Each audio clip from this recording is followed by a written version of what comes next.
Go ahead. Sorry. Go ahead. Since the two most important areas in everyone's life are finances and health,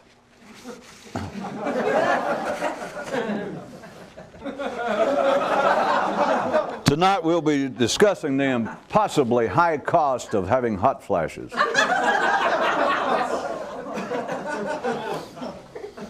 Which will be covered in Series 93, 129, items 1 through 47,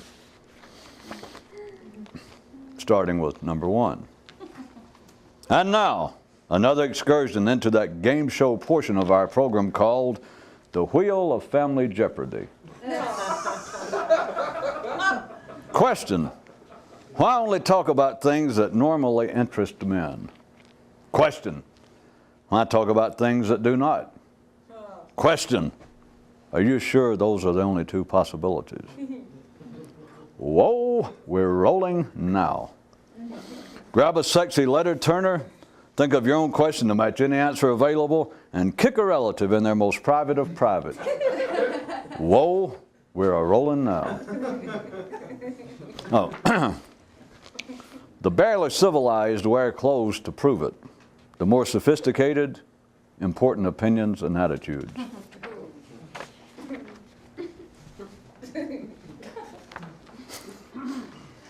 In the window of a small shop in a large city was a sign with 3 variations of a similar 2-word announcement, each of which in turn had been marked through to make way for the next. It read thusly: brain cells. Maybe I should. Can you get the camera? Ooh, show and tell time. Here's the sign, remember, in the window.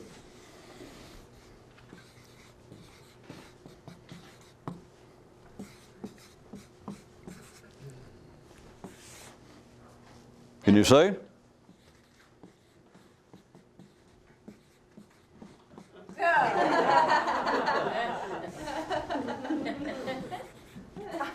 And then lastly it had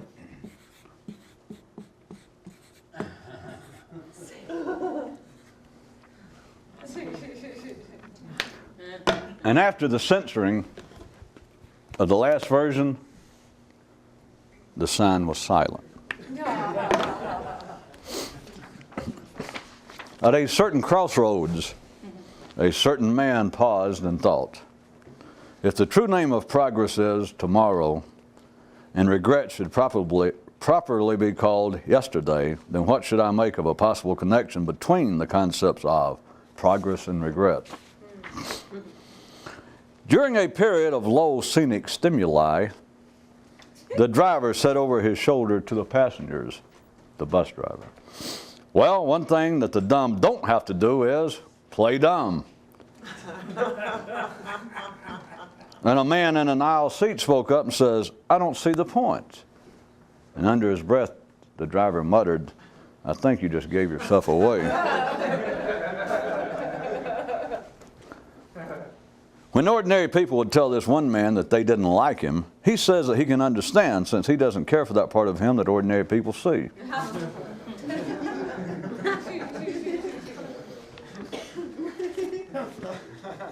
The onlyest health news a few might need.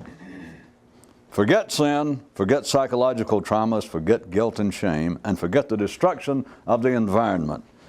A real man has but one cause for pain: an upset stomach. One man said, you think you're so smart, and replied, no, I don't, and insisted, yes, you do, and again replied, no, I don't, and still said, yes, you do, and again repeated, I do not.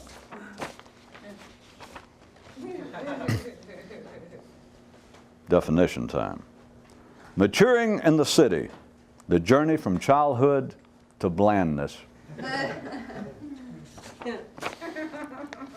Progress progresses on, as noted by way of certain unrestricted definitions. Religion, tennis shoes for the mind. Psychiatry, drugs for tennis shoes. Okay, a free electron definition of definition. Definition. The meaning of a word just waiting to break out. Hey, wait a minute. That's not fair to be so plain and direct when we weren't expecting it, right? Well, geez, let's give them a second there to calm down. Okay, now I think it's safe that we'll make an end run and try to look at it this way. Definition, man. The real meaning of a man just waiting to break free. I'll pretend everything's all right. Talk is the way many people let off steam. Lots of people are full of steam.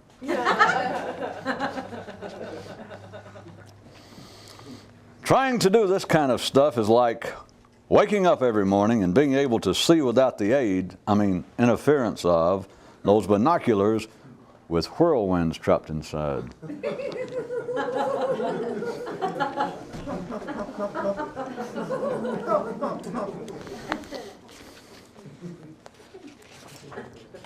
Whispering to us from his secluded spot in the alley, the man said, I don't need the truth.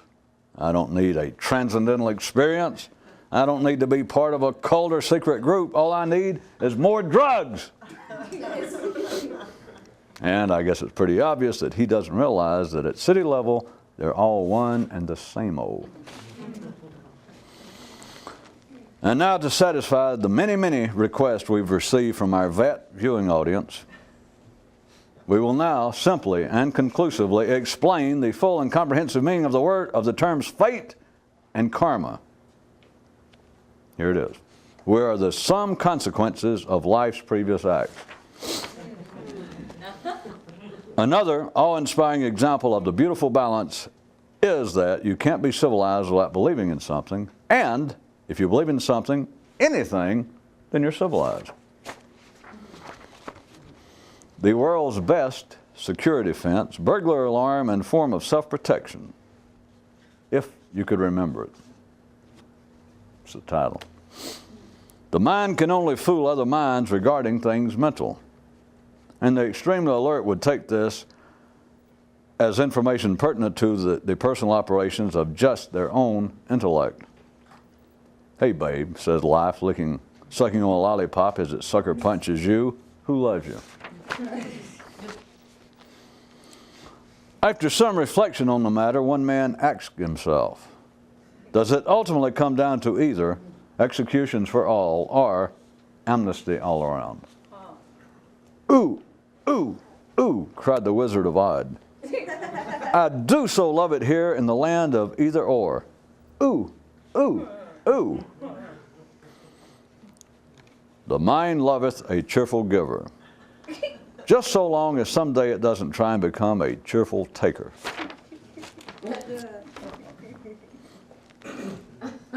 There are two main ways you can have fun in the general area of trying to become more conscious. One way is to think about it, and the other is the other.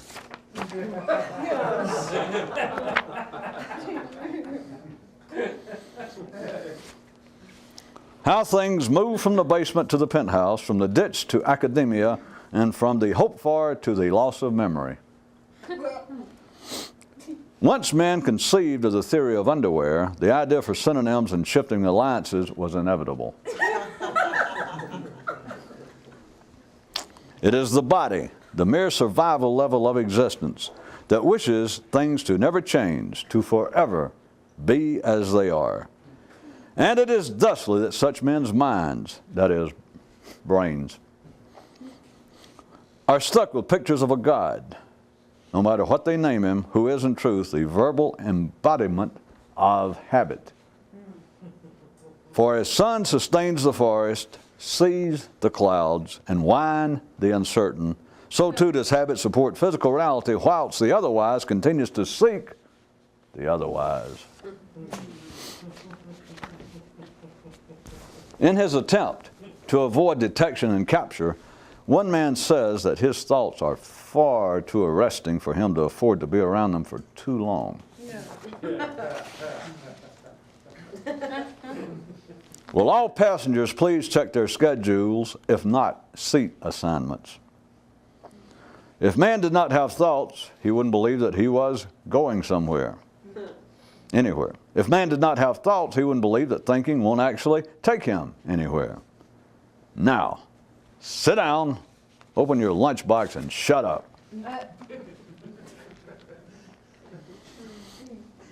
The three ultimate forms of satisfaction. You can be satisfied physically, animalistically, as by a full stomach. You can be satisfied mortally, as in the mental dissatisfaction of being a human. And there is, thirdly, the unnatural satisfaction that sometimes comes upon a person trying to effect this unnatural shift in the totality of their nervous system.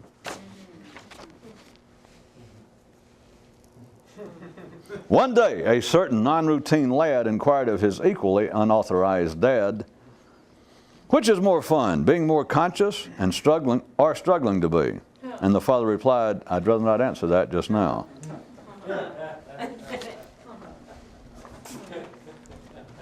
Oh, a psychiatric update. The difference between being normal and being nuts is that in one instance the mind seems to be doing what it should be doing.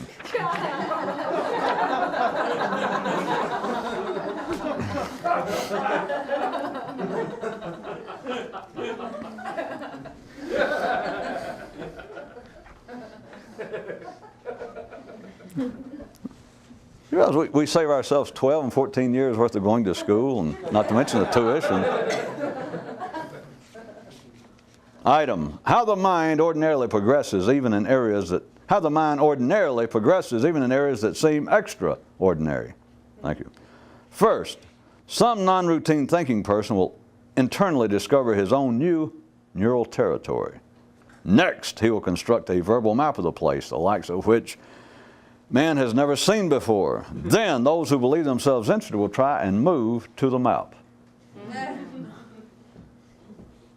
P.S. If the guy who experienced the original discovery lives long enough and gets sufficiently reconfused and in need of funds, there is the risk that he will join in the sport and begin to offer for sale actual physical directions to this intangible place, state.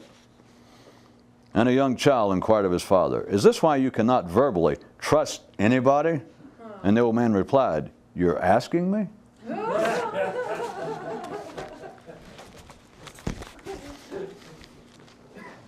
Regardless of what city history teaches, civilization did not begin until man had a sense of time. There was, in fact, a myth of a long-forgotten people whose version of the creation story had their God getting everyone going by turning to the first man and saying, do you have the time?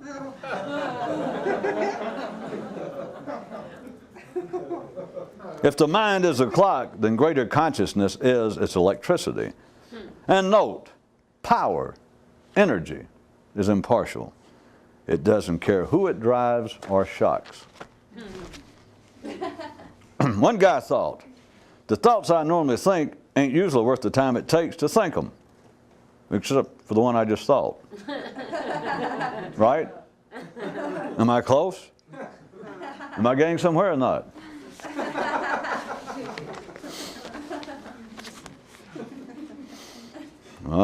Dr. Burr addressed the convention thusly. Would you distinguished ladies and gentlemen care to note what constitutes the progress man has made in 8,000 or 9,000 years? To wit, we're still at the place wherein the minds of ordinary men believe that the most important things they have to think about are physical. He paused for a bit to allow this idea some sink time. And finally, someone in the audience raised a hand and asked, but isn't the situation you described normal and necessary to man? And the doctor picked at his teeth, looked off to the side, and with a kind of theatrical snarl replied, yeah, but so what? Yeah. He then paused again, but this time nothing additional occurred.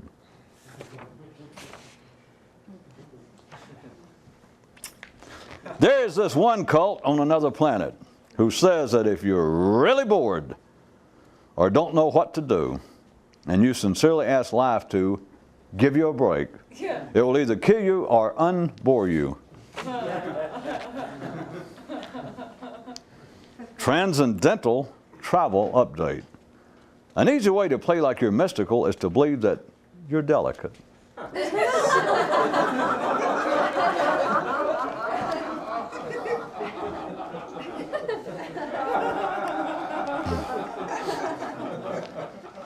The mighty king of a great land responded,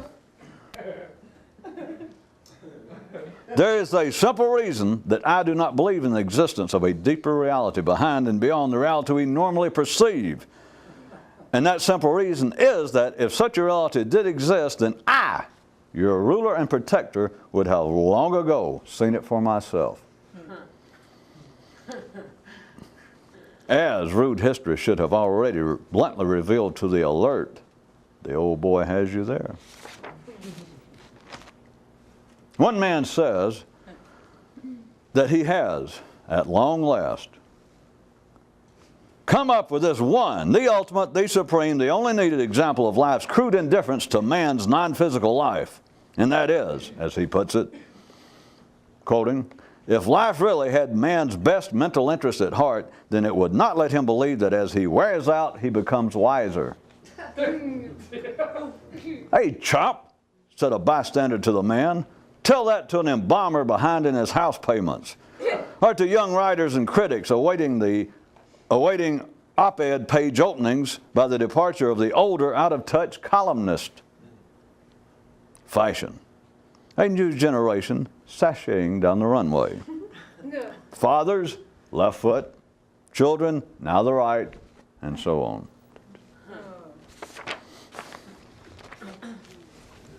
Erratum to your latest thesaurus. The correct anonym for progress should have been given as the word fear. We sincerely apologize for this error and trust that it did not deal you an undue alarm nor act as an impediment to your own headway. And yes, some additional news from the literary and linguistics front. A man with a dictionary and an Uzi can make you change your mind.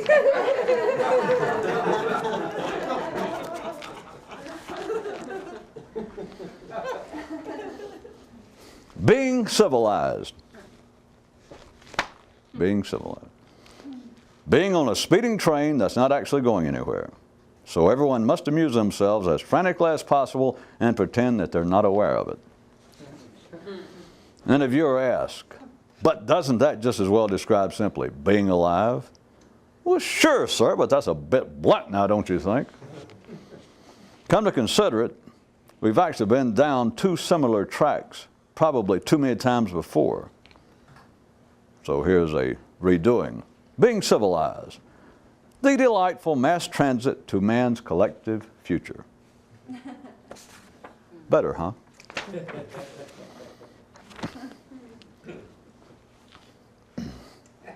On a fake summer day, a certain father said to his son, "A man who spills nothing has picked nothing up." And the lad inquired, "Is that, dear Dad, a commentary regarding, in spite of what may well be the consequences, how men should always still be striving and trying?" And the elder replied, "No, it means that you shouldn't spill stuff." Two things you could consider in light of such as this. One, just think how weird life would be if it really were like people imagine. Or two, think how it'd be if it actually is like I keep hinting. Two things you can consider. The royal priest sat alone up in the watchtower, feeling lonely and confused as he looked out over the kingdom and thought. Used to, all of the would-be thinkers spent their time attacking my domain. Now all their attention is on the king's. What the hell happened when I wasn't watching? The dead kids in one cemetery sing this little song as they sometimes play. Oh, the neurotransmitters crawl in, and the neurotransmitters crawl out, and the neurotransmitters play. Well, you know how the rest of it goes.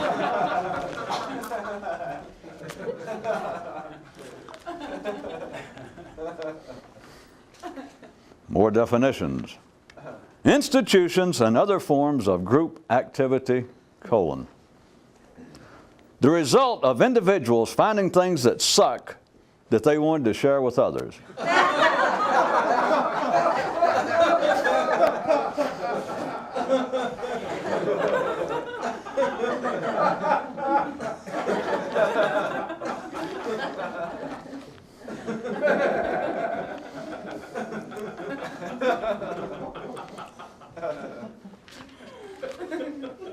In a funny way, with more conscious people, the only things worth sharing are those which you can't. Question: why do men exclusively pick on and criticize only human affairs? Answer: another trick question, right? Well, either that or the world's stupidest. As his children prepared to leave for their civilized life in the city, one father offered this advice: watch yourself. Over there, everybody wears the emperor's new clothes.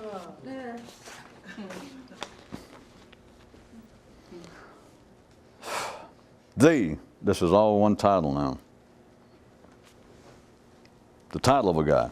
The private, most personal, and private again, serious, humorous personal advisor to one particular king one day sat alone and thought to himself, there are probably certain things that should never be said, but for the life of me, I do not presently know what they are.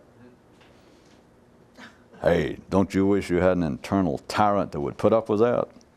Or perhaps you'd like it better if I said, an inner ruler who had the benefit of such sagacious advice. Tip for driveway Romeos in mental suburbs. The way you go about it is like this. If you're certain no one's home, then sit and blow your horn real loud.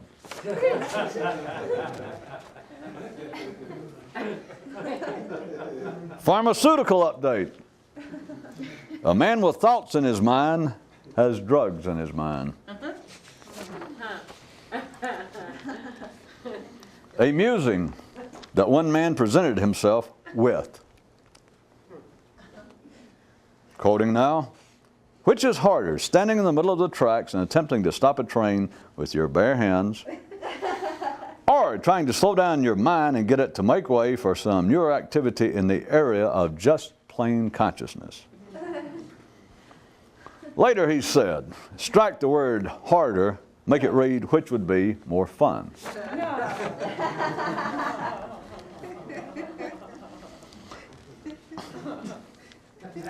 One can tell that a parade is coming because of the noise around the corner. Same with human progress. Fact. There's no accounting for consciousness. Fact.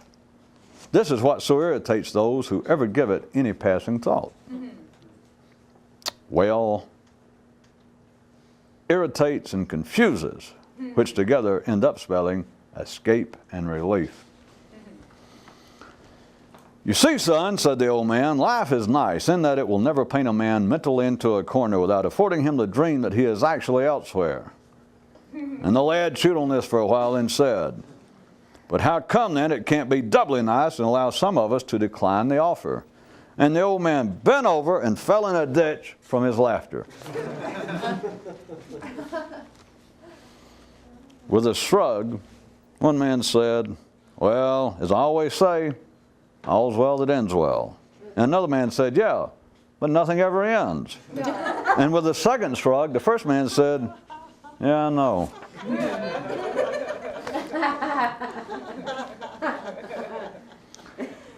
Consciousness liberated from chronology is like a time machine in reverse. And worse. From last time, if you recall, we were mentioning a little item that said a more conscious man's attitude toward his thoughts would be about like a traffic cop's toward motorists. First stop them, then figure out what you're going to charge them with. And we went into that with some detail, and I ended up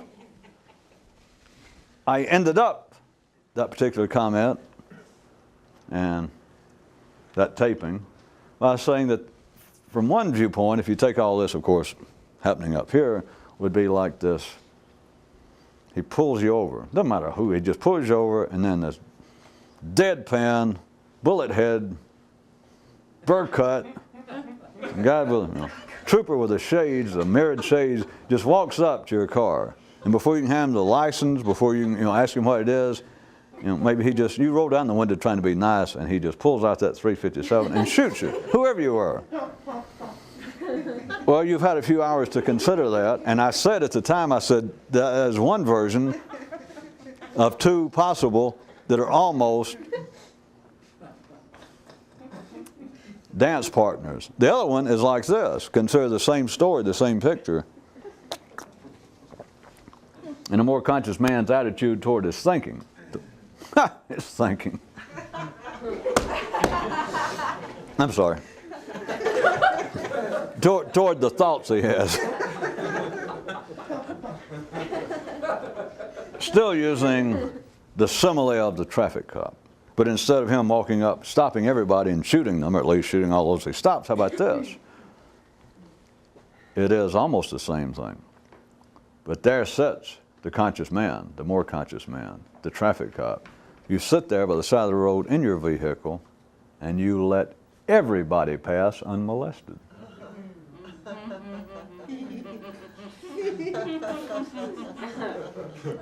Slipped in tonight, if you notice, was a man who asked himself, does it finally come down to like executions for all or amnesty for everybody? How? Or back look at it another way. All the way from religion, which I guess I should finally just drop. It's getting to be such a moldy example. But we do have penicillin in case it reinfects anyone. Well, all the way from religion to psychiatry, to psychological thinking. That the cure for the real problems of man, which to a civilized man, the real problems are mental problems.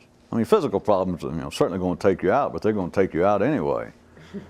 So the real, serious problems, the kind to sit around and talk about, to amuse friends with and to pick up girls with, is mental problems. Who cares? You're not going up to a bar, not an indecent bar, not even middle class bar. You're not going up to some girl and go, I got liver cancer. Jesus. No, friends, trust me. Again, if you're in a civilized bar, you're not going. You are not going to get laid by anybody sane on that basis. But now, if you go up to something and you go, sometimes it feels as though my schizophrenia is about to act up. Now you can get a fairly sophisticated, hip person of the opposite sex. Go, oh, I was just looking at you. Are you a Leo? And you can go from there.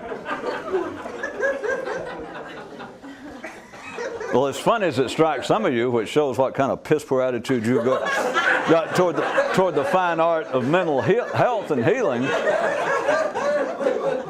but notwithstanding your inappropriate laughter, to a civilized person, the only form of illness worth discussing anymore, the only kind that's hip, with it, rad, excellent, splendid, worthwhile, is this. I mean, that's a sign that you are intelligent. That's a sign that you are up to date. Because everybody, people with a 5th grade education, here it is, you spent either hundreds of thousands of dollars or you spent hundreds of thousands of dollars of your families getting a college education only to end up with cancer of the liver and die. The sad truth is, people down the street, the guy in your house fixing your plumbing, the guy that comes over to deliver the oxygen tank again to your house while you're laying there in bed dying, a guy with a 5th grade education, he can die of the same disease. You can't stop him. You can't say, wait a minute. I'm a graduate of Notre Dame. You can't, and I'm dying of the cancer of the liver. You can't do that. You got to die of something else like, sclerosis of the liver. And he can. Death by the body is nothing. It's not even worth discussing. illness of the body is not worth discussing. I mean, you got to be desperate for something to talk about if that's all you can talk. All right, you got to be past the point of enjoying discussing, pardon me, politics to ever discuss health, physical health. But up here we got a different story.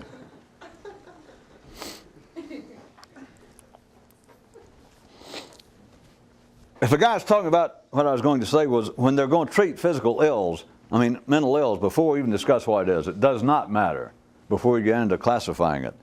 What is the treatment for all mental disorders? We're not talking about brain damage, because that's the same thing as liver damage. We're talking about mental disorders, not brain disorders, because to ordinary people, pardon me, there's a distinction.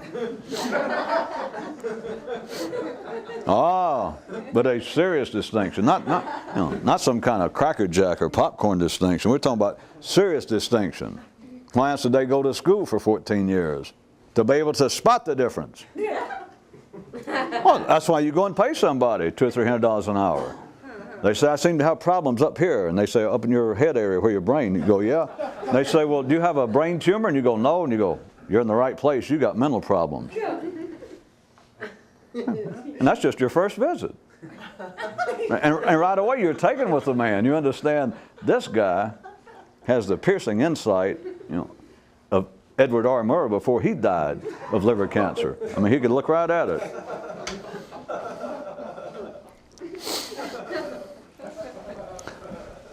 Before they know what the problem is, they know what the solution is.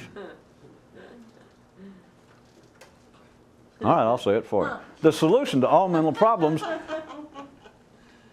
now I'm not going to use technical terminology because you'll all know what I mean, but it's like a cleaning up of your thoughts.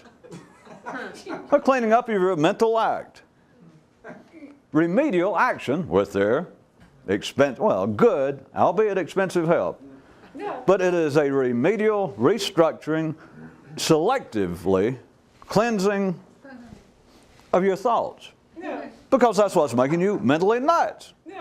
Again, assuming now, you did tell the man the truth, that you don't have a brain tumor.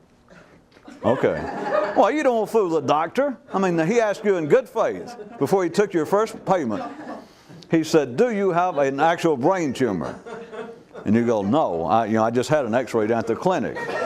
Because it was hurting so bad. He goes, aha! And then he might have been a bit more dramatic to me, like look off and stare at his diploma and kind of wipe it off so that you'd go over and look at it. And then he'd go, in that case, to get us started, it is my opinion, my professional opinion, that you have mental problems. In case you ever go see a psychiatrist, don't ever look them good in the face when they start that. And you think, I got problems.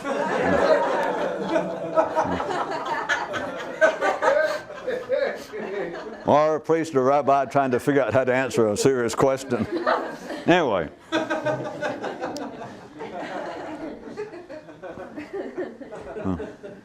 There's a point to this. I don't know why you people keep laughing tonight. Whatever the problem is, you understand, if we're not talking about brain damage, you've got some sort of mental problems, no matter what it is, it doesn't matter. I can make up examples or I can pick them out as fast as you can think of them. But the answer is what? The answer is, obviously, to begin with, then we've got to work on your thinking, because that's what's causing it, right? And so what are we going to do, no matter what the problem is? All right, it's not all your thinking driving you nuts, is it? And the guy goes, no, certainly not. It's like I say, well, it's just a rhetorical question. But I ask you. Well, think about it from the ordinary level. The psychiatrist says, well, whatever the problem is, even before you tell me the details, the psychiatrist and you and everybody knows, well, the answer is a working upon certain of the thoughts and thought patterns, thought processes the person's having. And you go, that's obvious. And then I could say, well, now is it all of his thoughts? And you go, well, don't be silly. It's not all of his thoughts. If it was all his thoughts, the man would just be absolutely habit. No. Not just somebody, if they can still walk around and operate, it's not all of their thoughts, it's certain thoughts. And it will probably come out shortly. Well, of course, if you're a psychiatrist, hopefully not shortly. Well, that's one of the things they teach in professional schools of dentistry and psychiatry and the law. is, you know, you can take a 3-minute record, a 3-minute dance. It's surprising how long you can make it go. At any rate, whatever the problem seems to be, whatever it comes up with, that you talk a while and the person says, well, I worry a lot about sex, let's say that, or I worry about how much I hate people, or whatever it is, and you go, well, and you talk a while, and finally a psychiatrist, or even you may say, well, I'm just sure that that's my problem. Anybody with a mental problem of some kind, mental disturbance, you don't have to be clinically ready for a stint with the state. No. But if you have any mental problem, it's obviously not across the board. Unless you got some kind of smorgasbord paranoia. Yeah. I just thought about it. Maybe on Sunday, as crazy as you can be, $5.95. One prize. Well, drink and dessert extra, but the answer to all mental problems has got to be a rearranging. Pick out any word you want to. I'm not fighting with their approach to it because they're just, but a rearranging, a picking out of the problems. Of course, they'd probably say at first, identifying the thought problems, which may take many, many, many, many years. No. How is your bank account? No. Which is I've never tried to apply this particular news item. Well, it didn't even make the news, but it happened with a doctor, an MD instead of a psychiatrist, but it was, you can change it around to fit this situation. Just give us a little moment here to catch our breaths. No. As a man had an examination, the doctor says, you're going to have a very serious operation, or you don't have over a year to live. And the guy said, well, how much? And he said, it's going to be $50,000. And he says, well, I don't have that. So the doctor gave him 2 years.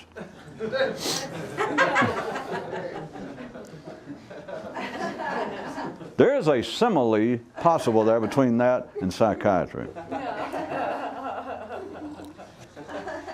Non-physical ills. Back to where we were. The answer, obviously, the treatment and the ultimate answer, assuming that there is a cure or an ultimate answer. What psychiatry? What religion? What people discussing their problems with one another. The aim is, I'm going to find the problems, or we'll identify them, or I may know what they are now. Worrying about money, worrying about sex, worrying about my looks, whatever. And then we have got to take those problems and I've got to do something.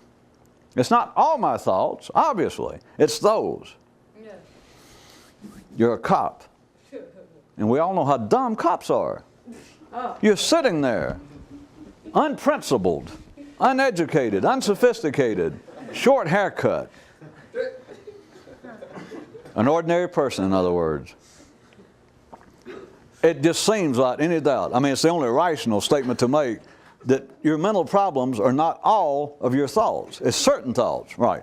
And so those thoughts, we've got to work on those thoughts. If there's any possibility of improvement, it's got to be working on those thoughts, right? Well, certainly. Well, just on the fact that it doesn't work, but, so what? A more conscious man. I gave you 2. The thoughts go by. And every now and then, thoughts go by that upset the cop. He doesn't know why, he's just sitting there. And just suddenly his foot can't help it. And it steps on the gas and he pulls out. He pulls out after that thought.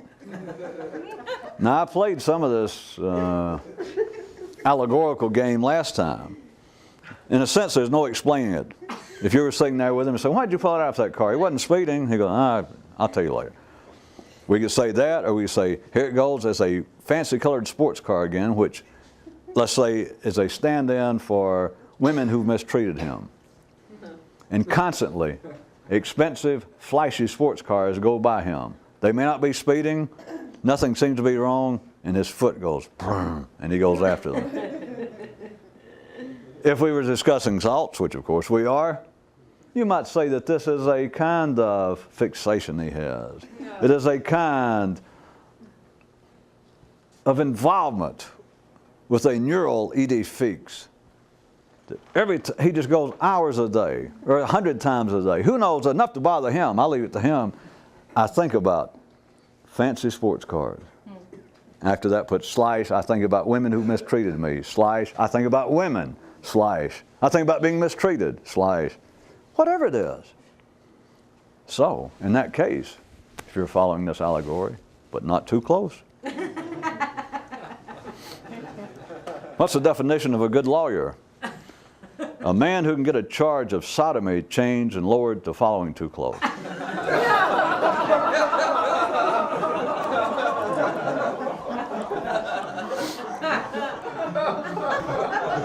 If you're the cop now, we're gonna run both. We got to run all the allegories simultaneously now. If you're trying to work on your thoughts, if you're trying, then the cop, you're gonna have to realize, right? You're right, says the cop. I keep going after these one thoughts over and over. They keep getting my attention. All right. So last time, say I gave you one from a little more conscious view. The man realizes, I keep doing. I select some. But now remember, the original one I used as a springboard to start this is it's whether they would ever have the wherewithal to state it so directly verbally. The common attitude toward traffic cops toward motorists is, hey. Now we're not talking about somebody that obviously is speeding or doing something. They almost got to stop them for fear that somebody will notice they didn't. But they just pull you over or pull over somebody and you're not sure why. The attitude is stop them first. You know, then figure out what you're going to charge them with, which always works. Always works. So using that as the basis, and now back to this, a more conscious man, rather than he knows, all right, certain motorists I stop. Now that you mentioned, of course, an ordinary person, where you're going to jump back and forth as quickly as possible, which is as quickly as I can talk, and hopefully as quickly as you can listen. What? Yes. Yeah. All the way from talking about cops and passing motorists to talking about a man and his thoughts. He notices that these one certain thoughts keep getting me. And if he ever got good enough, an ordinary man wouldn't, but if you're a little more conscious, you are aware of the fact, all right, there's certain thoughts that I keep wanting to pull over. But then what happens? Nothing. No. What good does it do you to pull them over? Nothing. I mean, is pulling over one red Ferrari that reminds you of whatever, does that stop the next red Ferrari from doing the same thing to you? All right, the next red Italian sports car. The next red European sports car. The next sports car. The next red car. The next any car. It's a good thing a psychiatrist doesn't understand that, or he'd be out working Uncle Charlie's used thoughts and pre-owned theological lot. So, from that kind of attitude, if you're following this, then we're back to my original concluding statement from last time, as a more conscious man might just, he knows he keeps stopping these thoughts and he'd just go up to them. No discussion, no laying on a couch. He doesn't even ask for their registration anymore. There's nothing new to ask for. For a man to believe there's something new to be gotten from my thoughts, that's the kind of man who believes. And it's true, of course, he believes it, that he can continue to suck on air. He can continue to eat his own waste materials and live. He's the kind of man so excited by the humdrum, hypnotic nature of highway travel that each day he can jump up, see the same cars, smell the same smoke, and go, ah, now we're getting somewhere. That's being ordinary. That's being sane. Wait a minute. I just realized sometimes I have this, I don't know, I almost have, this is a man trying to be reflective, meditative. He goes, sometimes I feel like I almost have this certain kind of hostility toward other people. Boy, is that interesting. Let's assume we're talking about a grown person. What's grown nowadays? 30, 40, 50 years old? What if we could suddenly, which I can, but what if we collectively could suddenly flash his whole mental life in a split second through a screen, which I just did. And he goes, I just realized sometimes I have this kind of hostile, I think, I don't know, real hostile thoughts about other people. You understand? It's a brand new discovery. The cop's sitting there and this car goes flying by. Oh, going by. And he suddenly puts it in gear and pulls off, and the rookie cop says, well, what was he doing? What? He goes, I don't know. Trust me, let's follow him and see what happens. Like it's a brand new deal. Like, I don't know. something smells fishy about that red sports car. Like a red sports car has never passed him before. Hey.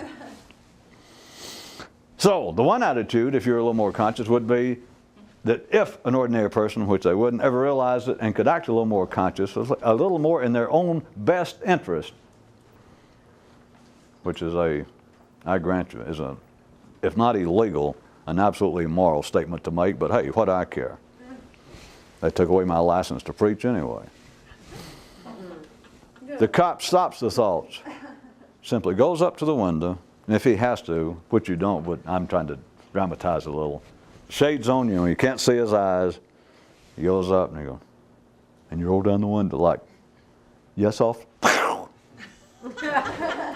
All of them. All of them. If you stopped them, hey, forget what to charge them with. If you stopped them, they're guilty. Why waste time of going to traffic court? They might appeal it. They might get an attorney and ask for a jury trial. Why waste time? They might ask to see a psychiatrist. They might ask, to have you examined by a psychiatrist. Save yourself a lot of time. Once they roll down the window, if you look around, nobody will ever be watching because you're the one that stopped them. It's all in your brain, so nobody's going to see you. You don't have to go, what if I'm found out? Folks, as soon as they roll down the window, like, yes, officer, what? Shoot the mothers. Just shoot them and that's it. We've got instant justice. It saves everybody a lot of grief, a lot of money. It's either that or go back to the other one I was offering you. Is sit there in your vehicle. Relax. And let all motorists go by unmolested. No. What the hell does that matter to you? It doesn't. Of course, we do this and we jump back playing the simile game back to ordinary city level physical reality, ordinary reality. You'd say, wait a minute, it does matter. That's his job. He's paid to be a traffic policeman. He's paid to observe, watch over our highways to make them safe, and to issue citations to those who break our useful, worthwhile laws.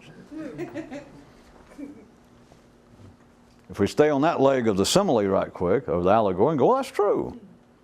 I mean, if that's his job, he's got to do it, right? Okay. Now my question is, let's assume your name's Hubert and Felicia. When the hell did they hire you to be Hubert and Felicia? And where's the handbook? And you go, well, you're being silly. Well, hey, boy, accuse me of that and get a virgin.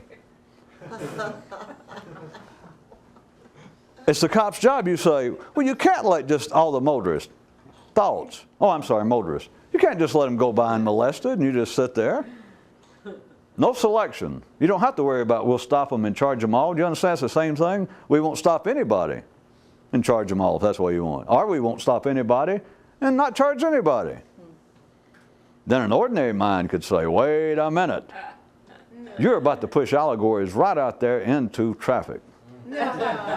Because, I'm still speaking for an ordinary person, they'd say, because you're saying it doesn't matter. And it's got to matter. Or why would we have rules against going too fast and driving in a certain way? You mean thinking in a certain way? Yeah, that too. We wouldn't have laws. You weren't listening. You wouldn't have laws if it were not of some importance.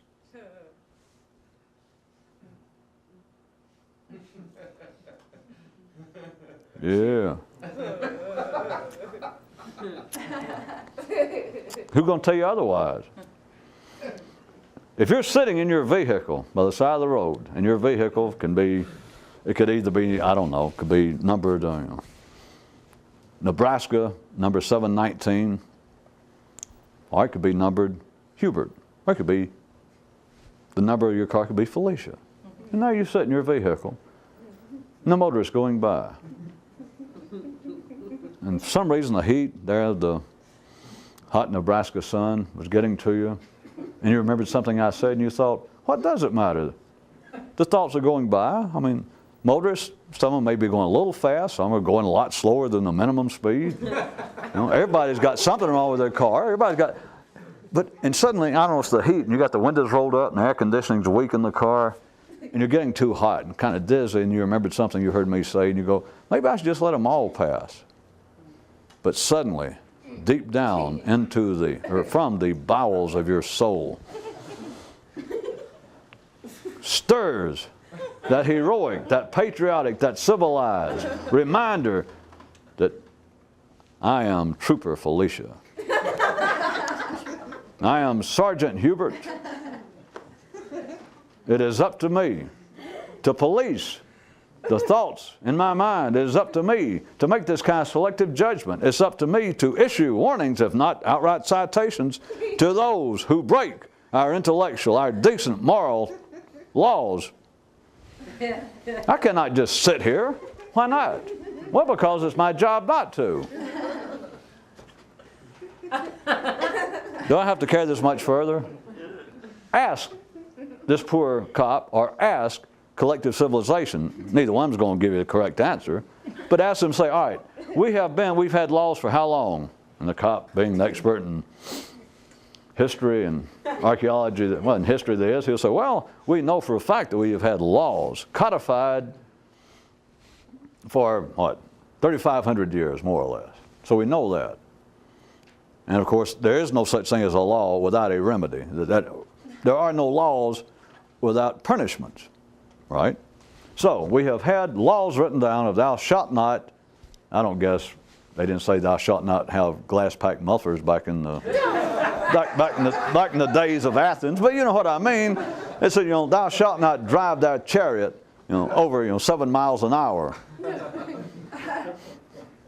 around the school zone or close to Plato's Academy. According to, I don't know, it was those old philosophers, the young kids had the most trouble getting out of the way of traffic. But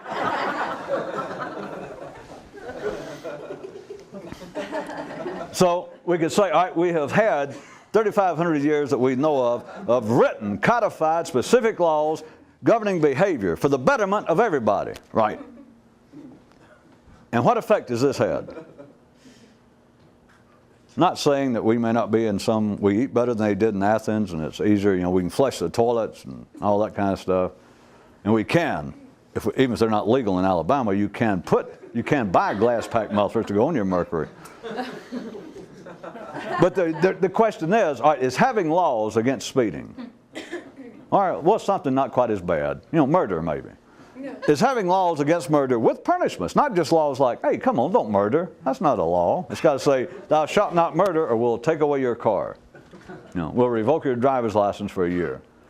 Is having laws with punishments stopped the transgressions as identified, such as murder, speeding, robbery? And the answer is what? All right, everybody take a little extra time now. Write your answer in pencil in case you care to change it. The choices are, this has had no effect, that's very little effect, or are you kidding? Issuing citations to speeding motorists, has had what kind of effect on speeding uncontrollable thoughts? And the kid in the back says, Professor, you mean besides none? Besides nada? That's right, son. None. So there's the cop. There's civilization. There is the standard, reasonable level of your own thinking going, wait a minute. I've got to do my job. I've got to be me. You don't look at all like Sinatra. I've got to be me. I've got to do what's right. If you will right quick jump from this one guy, from one philosopher, one person, one cop, to society, to the collective intelligence of humanity.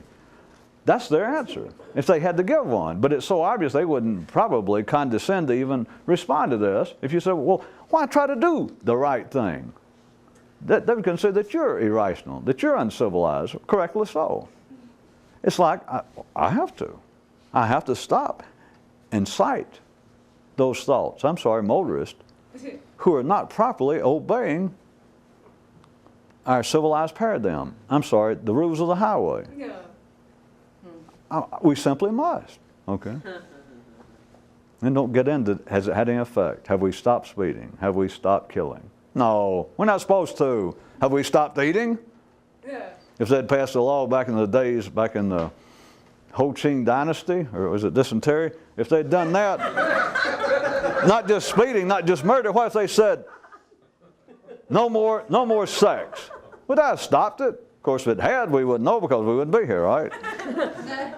Nothing stops anything, okay? But if you're ordinary, well, it's not supposed to, but if you're ordinary, you sit there in your car beside the road, and either for reasons you think you know, or for none, that just suddenly your foot goes, boom, and you pull out after that red Ferrari. I'm sorry, I mean that wild-haired thought. No, the Ferrari, you don't know why, you just pull out after it time and time again because you have to. And what effect does it have? And that same kid says, I already asked rhetorically, none, and I said, kid, you were right. And he said, this is getting confusing. And I said, well, that's why you're too young to drive. Either walk up and just unceremoniously, which is always the best kind of ceremony, is go up and shoot them. Just as soon as they roll down the window, just shoot them, and that's it. There's nothing else to think about. You don't have to discuss it. You don't have to, stand there and look at their damn license and try to figure out, is that him or her? Shoot them. The other variation, which in a sense is the classically, or more classically approved of one, believe it or not, from all the would-be mystical and transcendental approaches, is sit there in your vehicle and let the motorist go by unmolested.